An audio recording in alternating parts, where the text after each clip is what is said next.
Қайырлы күн барша көрермендер. Бүгін мен сіздерге тоғызқұмалақтан жүрістерді есептеу формуласын саусақпен қалай есептеу керектігін көрсетемін. Видео сабағым ұнаса, каналға жазылып, лайк басып, комментарий жазыңыздар. Мұнда солдан оңға қарай санасақ, отау саны жазылған. Қараймыз. Бірінші отау, екінші, үшінші, төртінші, бесінші, алтыншы, жетінші, сегізінші, тоғызыншы отау. Ал енді 10-нан солға қарай санасақ, құмалақ саны жазылған. 1, 2, 3, 4, 5, 6, 7, 8, 9 құмалақ.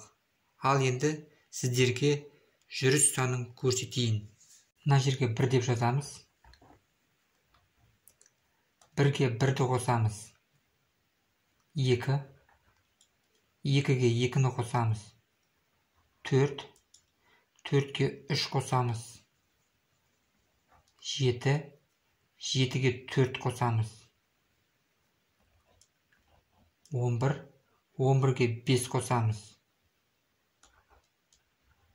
16, 16-ға 6 қосамыз. 22, 22-ге 7 қосамыз. 29, 29-ға 8 қосамыз. 37. Бұл сандарды қасиетті сандар деп айтуға болады. Бұл сандарды еске сақтау үшін 1-ден бастап 8-ге дейінгі сандарды қосамыз. Мысалы 1-ге 1, 2, 2-ге 2, 4, 4-ге 3, 7, 7-ге 4 қосқанда 11, 11-ге 5, 16, 16-ға 6, 22, 22-ге 7, 29, 8 қосамыз, 37. Ал енді жүрістерді есептеп көрейік. 7-ші отауда 3 құмалақ болса, 4 жүріс. 5-ші отауда 5 құмалақ болса, 11 жүріс. 3-ші отауда 7 құмалақ болса, 22 жүріс.